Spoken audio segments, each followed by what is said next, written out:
Good morning, everyone, and welcome back to projectCD.Chronicles. Let's continue our adventure with Commodore and return to Perifractic Christian's website, where, after acquiring the newly established Commodore, he added the title Retro Recipes for Commodore. By the way, we had already talked about this before, and I had also made some videos about Simonetti. And as you can see here, there's a video where I bought the Commodore, which I had analyzed, and in fact, I also made a video on the channel about what is essentially the Commodore revival. We have two major entities, and let's say it's not my intention here, especially in this context, to go into detail about who exactly holds the brand, the historical legacy, and so on. I'll just stick to providing information that I think is of interest to the community. Going back to the video in question, there's this announcement from Perifractic, and here, let's take a look, but for now I'll pause it, because we have the announcement of a new, as the words here say, Commodore Ultimate, the best-selling home computer in the world, which has been re-released since it's already been on the market. And here we're talking about Gideon and, no less, a brand new Commodore 64.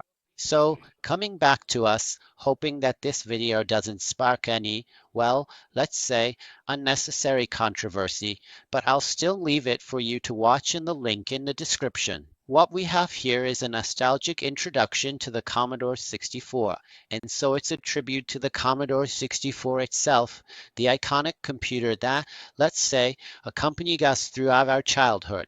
They also show what are essentially personal photos and videos from back in the day. However, and we're already more than halfway through the video, what is presented is, in every respect, a new Commodore 64 FPGA. We'll get back to the details in the second part of the video, where we can see there's a modern case, a transparent case, and in the video we basically find the phrase, "You live in a complicated world, but today it's simple." Here we can also see, still regarding the video, some other features. By the way, there's also another video by Simpson from Perifractic's new PC Commodore, the 664X is finally here, in which they basically show some features of the Ultimate, the Commodore 64 Ultimate, but we'll take a closer look at those, especially in detail, through the link in the description. And here, well, we can very briefly see a case with some responsive keys for the game, but there are also versions that are more faithful to the original, and of course, we're talking about different price ranges. There's about 99% compatibility when it comes to software and hardware with a package that already includes over 10,000 games and basically the ability to access even more games via Wi-Fi download, something that, back in the day, the VIC couldn't deliver. Of course, now we have HDMI output and also convenient USB ports to load games. Of course, let me remind you that we're talking about FPGA Inside. So, what can I say as we get to the end of the video? And here you can see what I was talking about.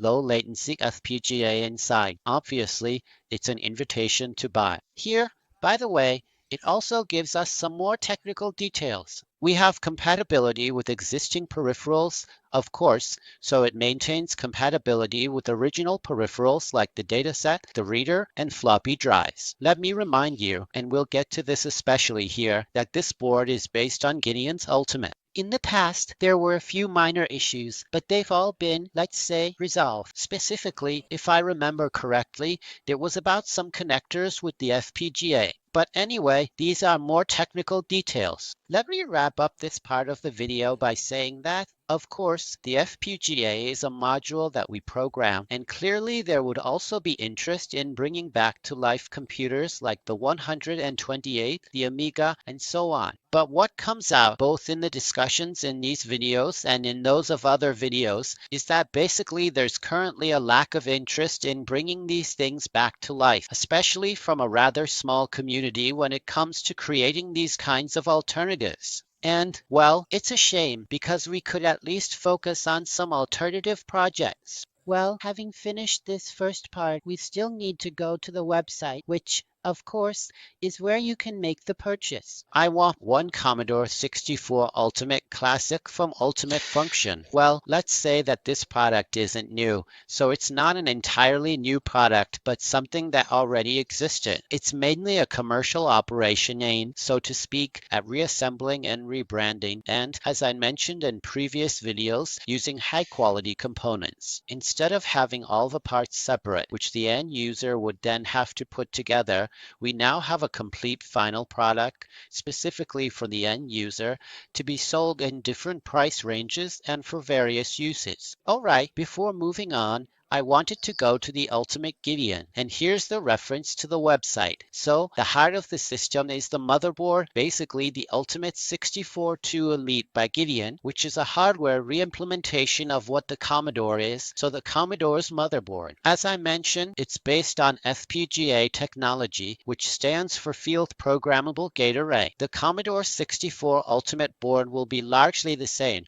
but with some modifications specifically requested by Commodore. Okay, so what will we find? Still regarding this part, of course, there are also many products you can find here.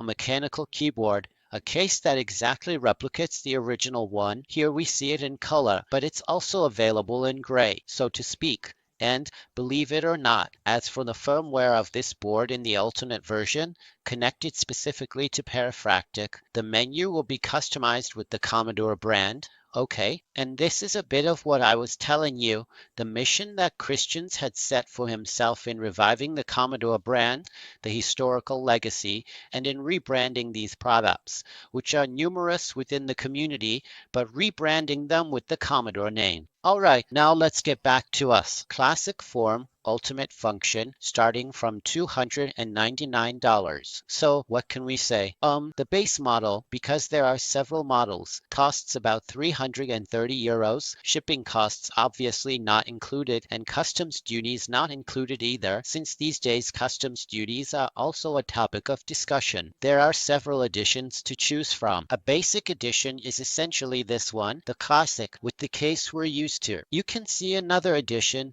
regarding the Starlight and the Founders Edition, which differ both in the color of the LEDs and in other, not so much features, but these extra little gadgets anyway. Well, in my opinion, I prefer what is the original Commodore. I had read about a few more features, but honestly, they didn't particularly appeal to me. What can I say? We're lucky because part of the assembly is done in Europe. So in some ways, if we start pre-ordering here, we might even be able to avoid having to pay extra customs duties. Here's the reference video I had, the one I showed you. According to the official data, there have already been a significant number of pre-orders. Well, that said, obviously we'll have to wait for production times and delivery times, but at this point I can't really provide you with any more precise or detailed information.